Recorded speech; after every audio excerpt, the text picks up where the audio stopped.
We're continuing on this Odyssey. But before I would like to we didn't finish the Mechaber over here, and there are more. I would like to do that because next week I'd like to continue with something else. Thank you. We said Yiso Item B'Emuna. The Zohar, we're Kufnun Vov in the Mechaber, the last line. Yizor milahaskir shem shamayim levatol. Person should be careful not to say shem shamayim levatol. And the full mokom chaskora shem shamayim mitzuya misa mitzuya.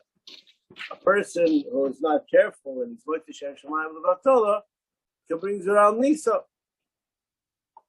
Yizor milishawa afilu remes, and a person shouldn't even make a shvua that's true.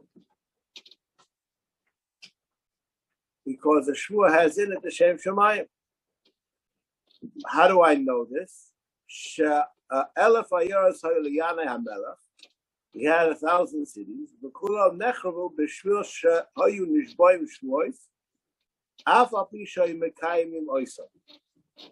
So it's not a problem of shvua of Atola. So what's the problem? Yehuda, what's the problem? Shvua stuff. What's the problem? Make a shvua at all. Right? What's the problem? Shem Shemayim. What's the problem? Over familiarity. Over familiarity. Right?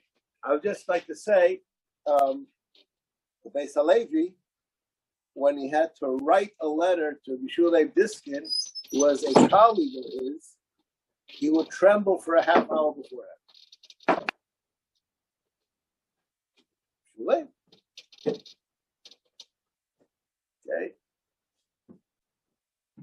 Ava pisha miskayimos. Bizar milishtatef in akum. Shem yischayev lo shmua. The over mishum lo yisham apich. Shouldn't have business relationship with a guy because he may have to make a shmua, and this will be a problem. Now here is a fascinating piece which is not so negea here in Eretz Yisrael, but it's very negea in Chutz La'aretz. V'yesh makila v'shutlis im akum b'zman hazeh, mishum she'ena akum b'zman hazeh nishmon v'avodas alilim. They don't swear by their deity. Af agav the maskir avodas zara, even though they mention their avodas zara. Their God and our God is the same God. They have an addition.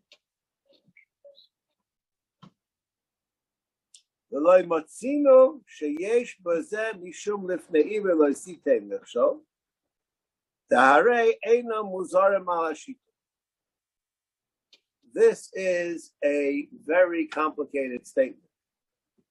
What did the Ramah say? And this is often misquoted this Ramah. The Ramah says that they don't have an Isser of Shituf. Did he say that Shituf is mutter? It's not a Avodah Zarah? No. He says from their perspective, it's okay. Doesn't mean from our perspective, it's okay. They're not Muzar Shituf, right? Now, but that doesn't mean that it's not Avodah Zarah.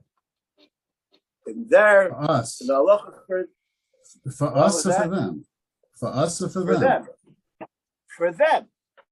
But for them. It's two different subjects. What we consider usher and what they consider usher, what we consider for them usher is not the same thing. In other words, we and they are both Muzar and Avodah Zarah. For us, Shituf is Avodah Zarah. And we say for them, it's not Avodah Zarah. So then why how could there be a Lifnei Iver? If you ask me, is a guy that's doing Shituf over Avodah Zarah? Yes. Is he over Avodah Zarah? No. Right? My math okay?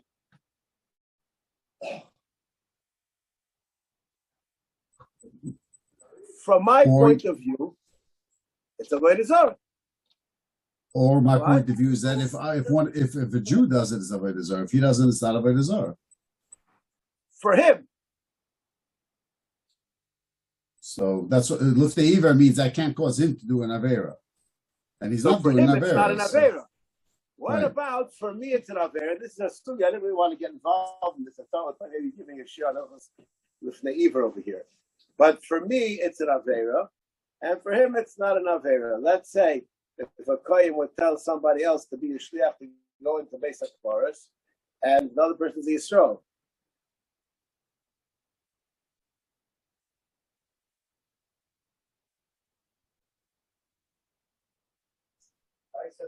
Mahabaya.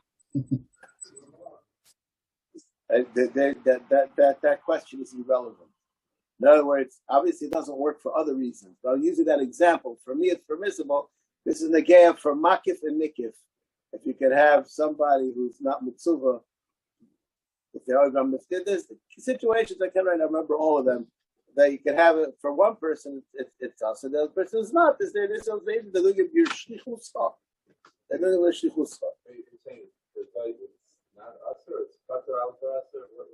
think it's not. They're not muzer on it. By what Kodesh Baruch Hu demands of them, that's not called avodah zarah.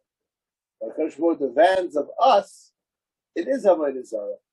But if they're doing it from our perspective, it doesn't mean they're not doing avodah zarah. They're not being over on the isser. In other words, let's say, I don't know if this is 100% true, but let's say if we become Asur Bahano. Avodah zarah is Bahano. If we call it avodah zarah, it'll be Asur Bahano. Even though they did it. Even though they're not Muzer. You with me?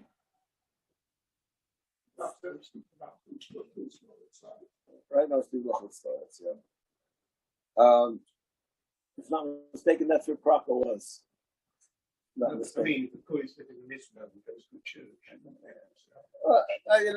This is all nowadays. Everybody's okay. Anyways, all right. The law says, but it's not the time of their chag. All right, but this is an important nakuda. You have to be careful about shuas, hearing shuas, and the same shemaim being said for no reason. We were over here. We finished Lashon Hara and what? Right, that's what we're up to.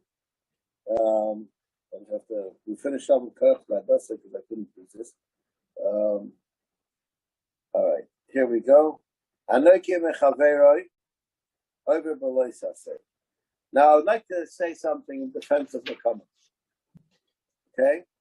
Anybody who ever learned Mesilas Yesharim will feel totally justified by being naked.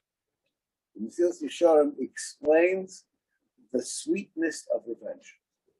And he has 2 lines that after you finish reading them, you're ready to go for it. Okay? It's mamish,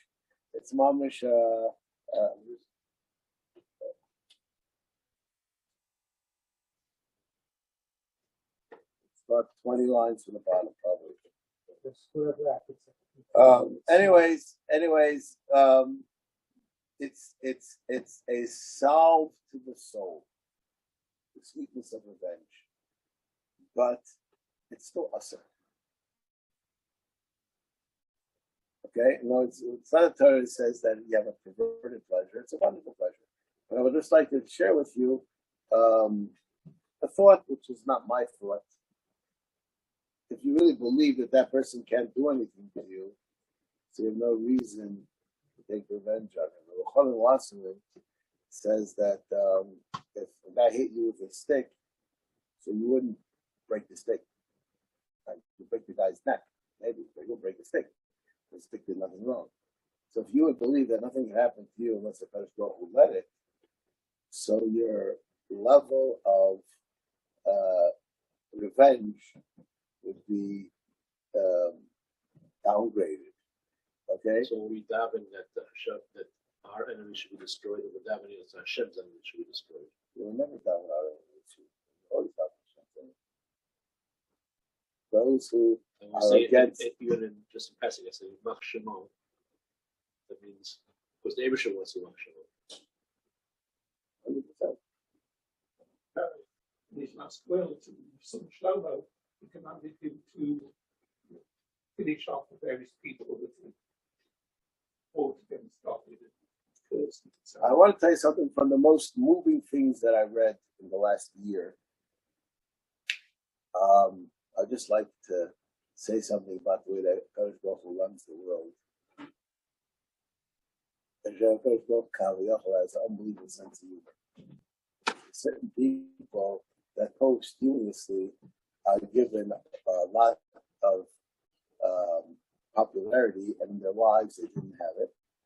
And one of them, and sometimes it's the other way around, one of them is Rabbi Avrohom Miller. Anybody who ever met, interacted with him, and you tell him that people read what he writes every week, they would say you're a liar. They'll never believe. And my only explanation to this, and I'm not saying this in any way to take away from the Talmud Chacham, the Yerushalayim, you know who he was in your face, and people just couldn't handle that. But he's underground, so it's not so terrible. Okay, so that's my understanding of it. But anyways, he had one of the pieces that were written recently. I actually saved it in my house when I saw it. Discusses this idea how revenge is so important that the enemies of HaKadosh Baruch Hu get their justice, because it makes the counterbalance for all the bad in the world right. And it's a necessary thing to happen, and we should never be mevater on it. But he says it really well. In other words, I can't express it as he does, but I just would like to say something on the subject which you're asking. I think I've said this over here in Shul at a different time, but one of my daughters, she should be well. She's a very sweet, nice girl, and she's a teenager. She asked me, "Doesn't Hashem get it? Like, they're much more Rishonim out there than the arts of people." And seems, if you look in history books, that's always been the case. So when Kadosh Baruch Hu created the world to be native, shouldn't he close up shop? He shouldn't ask it to me exactly like that, but that was basically the question.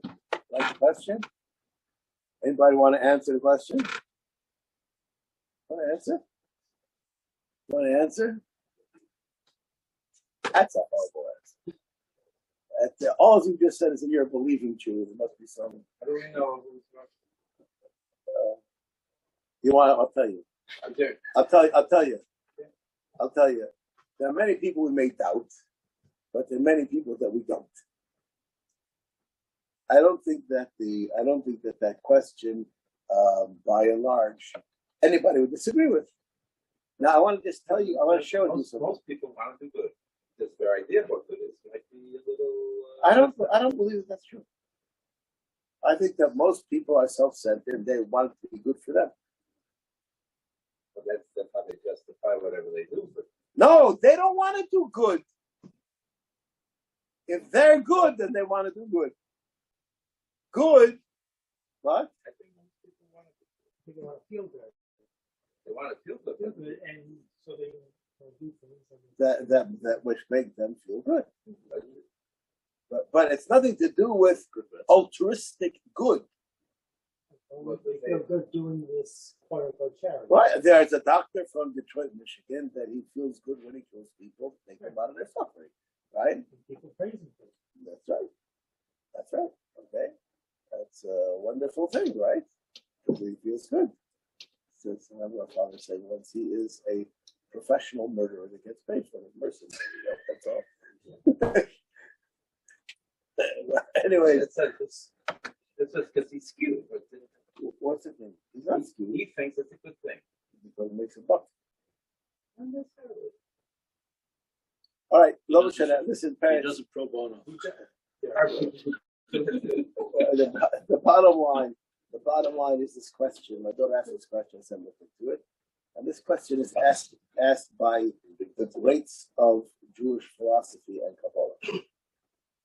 And the answer to the question which they give is fantastic. It's a little hard for some people to digest, but I would like to repeat something that I said in a drasha here on Shabbos about 7 or 8 years ago. So those who remember, I apologize. I said that there was a chiddush of GPS, and then there was a chiddush of ways. 2 separate chiddushim. Remember this? It's very important. If you do with ways, people remember. Right? The first, the chiddush of GPS is that even if you mess up, we'll reroute you. In other words, your eventual destination can always be reconfigured. This is basically what the Baal Shem Tov says. Whatever situation you're in, you have to believe from this situation you can come to fulfill your potential. He beat GPS, okay, in the seaside. All right? That's the chiddush of GPS. What's the chiddush of ways? The chiddush of ways is if he messes up, I have to change my route and get to my destination a different way. That's unbelievable chiddush. Not only when I mess up, but his messing up can change me and what I have to do and how I have to get there. But the ultimate place is the same. What? The same. Okay? When a Kadosh Baruch Hu, look at the whole world as that's just the way to get you to do something. Therefore, what? What does that do? That's true. Therefore, what? If you're going with the attitude that it's 90% time in terms of the zakeh, then we're not going to be near that's good for the world. The Rambam didn't say that that's the way it is. It says the way that you operate should be that you look at the world that way. He didn't say how the world is. I will just quote my father in heaven. I have a personal affinity with him. Our Father. Yetzer Lev Ha'adam Ra Menura. That wasn't my appreciation of mankind. That was your grandfather's, right? I can say nothing to do with me, but it was your grandfather's appreciation. Okay? So if you leave things the way that they would be, so the Mishnah Berurah says, Ish Yisrael Chaim Below. We know what is out there. The Ish Yisrael Chaim Below doesn't sound to me like the world that you think exists. I would like to be in your shoes. A person is Ramanura. Is he then Chayiv already? He's born Chayiv? We're going to learn shortly about the Ben Sarah Moira. If we get anywhere today, we're going to learn about this exact question. The whole thing is, the person is put in a situation which maybe looks at like a Russia, but he can go up or he can go down. That's true. Wherever it is. Parents, I'm going to tell you something. The definition of Bechira is not what people think. The definition of Bechira is that you can do what you want. That's what people say. The definition of Bechira is you can do what you don't want. To do what you want, that's a behemoth. To rise above what you want, that's Bechira. Okay. You like that, Ellie?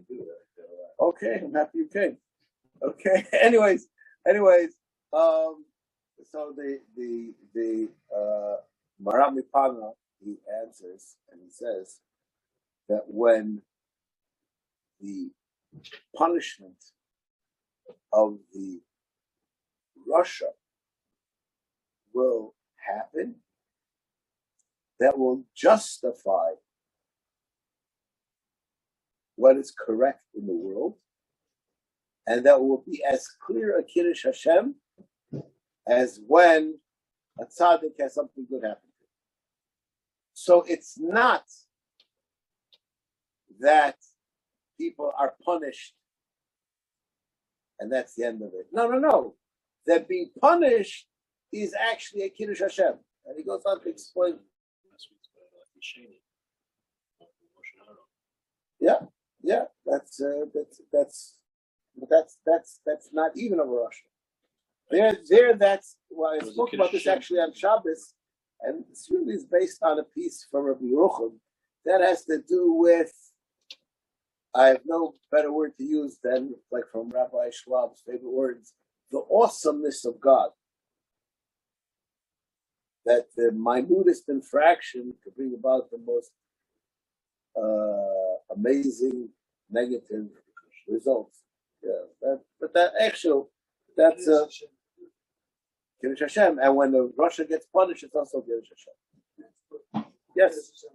It's not the shot is that at the end, the world and all the punishment that's going to happen to all the Rishayim was a waste, and we just have the one tzaddik that lasted. No, all of those punishments are also wins. The question is a mistake. It's a fantastic idea. That's why when they went off Shmuel and when they went off Haman was Shmai Naftalion. So this that the Kiddush Hashem came out from their bad thing was still about that the children came, that someone came out. Yeah, that's a different point. That's since they were a catalyst, they had a payoff. That's a different point. Here we're talking about that the punishment itself. What? So they brought about Kiddush Hashem. The punishment. Yeah, so the punishment itself is, that's go on source of the bus. Anyway, but that's the answer to the question. Doesn't answer why you need more Kiddush Hashem from bad people. The question is long. The question is that it comes up that there's more bad than good. A Kohen should pick up his cards and leave. The answer is there's no bad. It's all good. It's not going to keep you the ultimate good. This is the ultimate good. This is like, and I say this over every year. My chavusas, my shukras vart, that we don't eat crane, sour things on Rosh Hashanah because it's a bad sign, right? Why do we eat them? Because we like it, right? It's not Pesach. So why do you eat crane? Because you like it. So how is it a bad sign? This is like a fantastic question. And the answer is amazing. There's no Me'akim Yetze Ro'is. It's impossible. We're not asking for a good year. We're asking for a sweet year. It's also good prey. It's not sweet. So the world of tzaddikim is sweet. The world of Rishonim and their punishments is like chrein. It's also good. Because they have a sweet taste. That's where it gets confusing. All right, at any rate. About saying the reason that we have shooting and dairy and Yesh din v'yesh dayan. Why couldn't he that way who deal with these people anyway? Why did he have to do on his level that amount of established to us to be someone to take care of it? That's a wonderful question. And the answer is very simple. Yesh din v'yesh dayan, and people have to stick up for what's right. Why, I'd like to just, the definition, according to this fellow Rabbi Weiner, of a rabbi is any question that's asked that we could answer with such a word. Why didn't Pinchas say, let HaKadosh Baruch Hu take care of this guy? We have faced him. Okay, so what's the answer to the question? No, that's okay. No, it's when Pinchas killed these people, did he do a good thing or a bad thing? Chrein. That's what he did. Story about Holocaust survivor liberated by the American army, and they gave him a gun and told him, "Here, you can go and shoot buildings in churches." Yeah. Something like that. I think that's what comes from the notes. So you can learn about that. Something like that. That's beautiful. I would like to ask you a question. We are closing the Sefer right now. This is not Torah right now. This is philosophy. If Hitler was here and you could do to him what you would like, what would you do? Let him sit in here and see people running. That's good. That's good. But there is nothing you can do to him that's worth anything. Do you understand what I'm saying? Whatever you could do, whatever you could think up, is letting him off cheap. Why let him off cheap?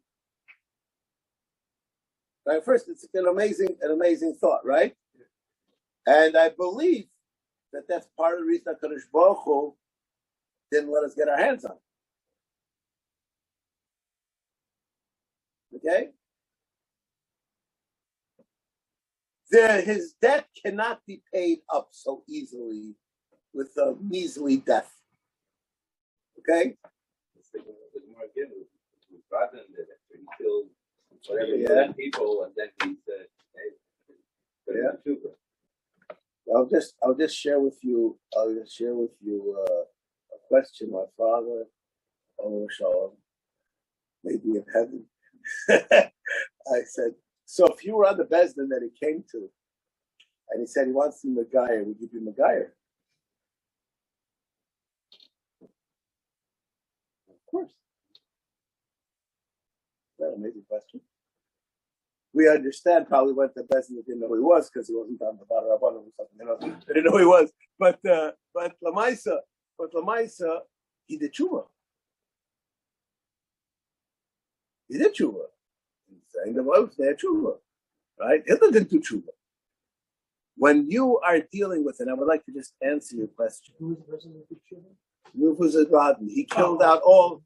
So I just want to answer your question, but I believe is the answer to your question. When somebody does something to me, could be it's in my place to retaliate or to punish. When he does something to Klal Yisrael or to the world, I, as an individual,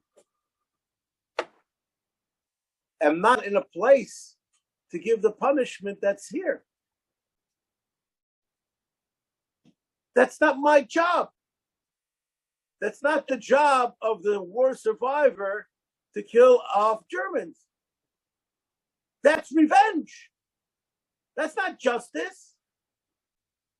If you bring them to the world court, we're going to go to Nuremberg and we're going to have trials and the world is going to kill them, that's not the killing of somebody who's a sniper that shot Goethals. That's not what's going on. It's a totally different incident.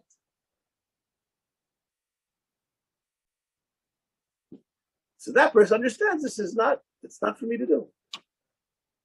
Even, just to drive the point home, even when somebody does something to you and it's in your power to retaliate, it's a machlekes in the Gemara if goel adam mitzvah or rishus.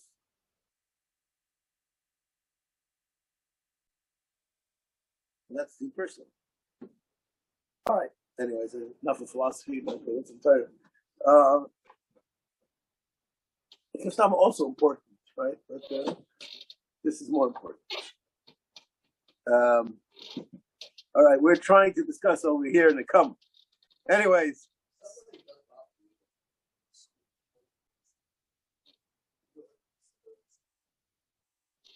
I'd like to share with you a lesson that I learned from our shiur. When we were learning Hazol, So Moshe posed a question. There's sometimes the halacha is a person gave money and he didn't make a kinyan. So there's a mishapara. Person who backs out of a deal at a certain time is a mishapara. If he backs out of a deal with just word dipurim, but there was no inzina smolas, ain't no olav ela tarumas. What does that mean, Ali? What does that mean? That means that you tell the mashkiach, get off my back? I can have complaints? What does that mean? A heter to have bad midos? What does it mean? Okay, so we understand the question. So Rashiva said, very simple. This is a beautiful explanation. That's the Daiti Pashut Pshat. There's a halacha, he didn't use this mashal, this is my mashal. Grama b'nizakin is pat. Grama b'nizakin is chayav b'dinei shomai. What does that mean? Those two things coexist. Could they coexist? Now, just to make matters worse, the halacha is, even though Grama b'nizakin potter, if he's a typhus, you can't take it away from him.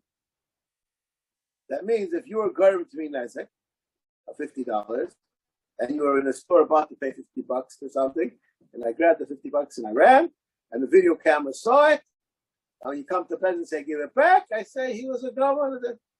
I stick my tongue out at you, and that's the end. Right? Sweet revenge. Anyways, right? How do those three halachas go together? Why is it on the factor?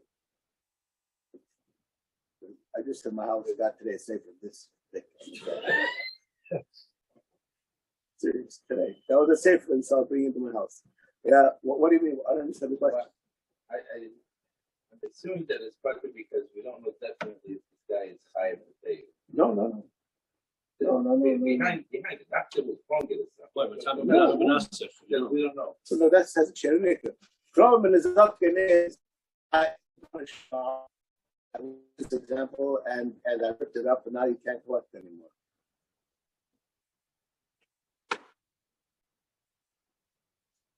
Pretty right? Pretty bad. The reason why is in order to be chayiv in zakin, you have to have an action.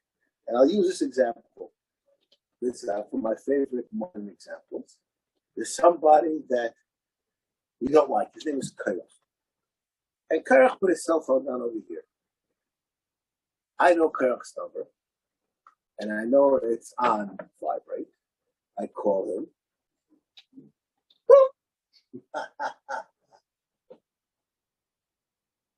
He takes me to Bessie. And he says, Rabbi Zachariash, you broke my phone. I said, speak to mobile T. What does it do to me? She said, what do you mean? You caused it to happen. I stuck my tongue out before. Do it again. What's the kashu? I'm chayiv for nezakin if I did an act of damage. Did I do an act of damage? We have a suffix why that happened. Did I do it? I didn't do it. Cause what? It's not Eshu Shomchitzo. There's no connection between what I did and what happened. I don't praise you, Rabbi. Right? In order to be chayiv for nezakin, there are halachas. You have to do an action. If the act of indirect action, not enough. If someone threw the ball, it bounced off the wall and knocked the guy's glasses off, and they broke. And he did it on purpose. So watch what I'm going to do. And he threw the ball. Exactly what happened. He's potter.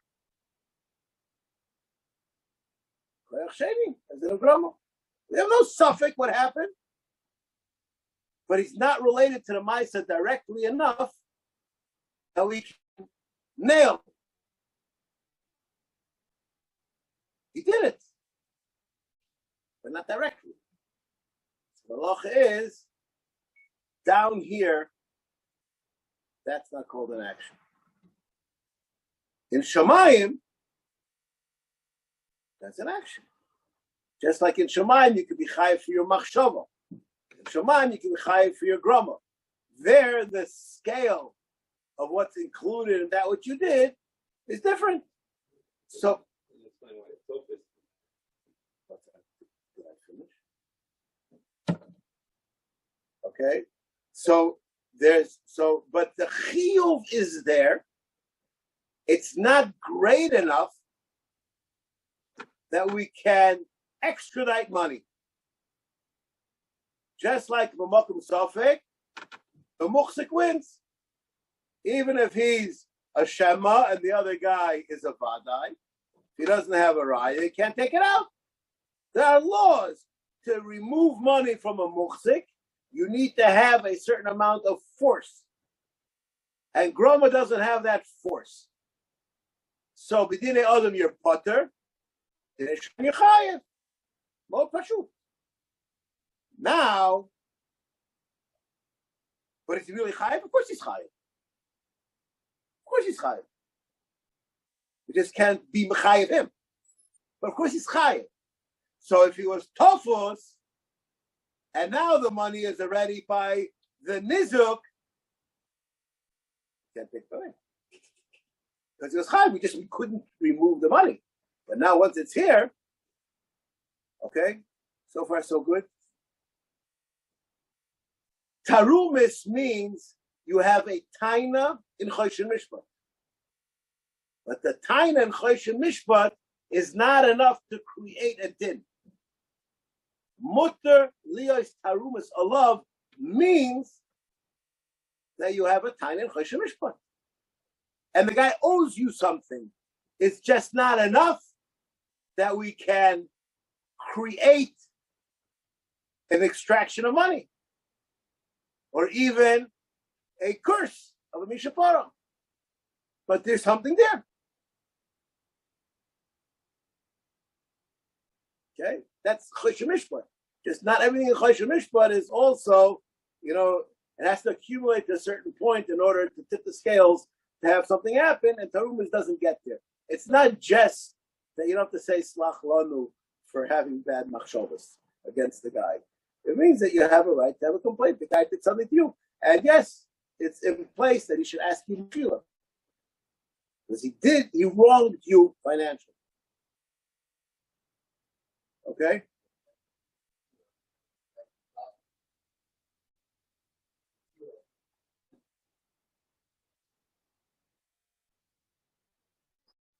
No. So that's halacha. The halacha is not like that. The halacha is not like that.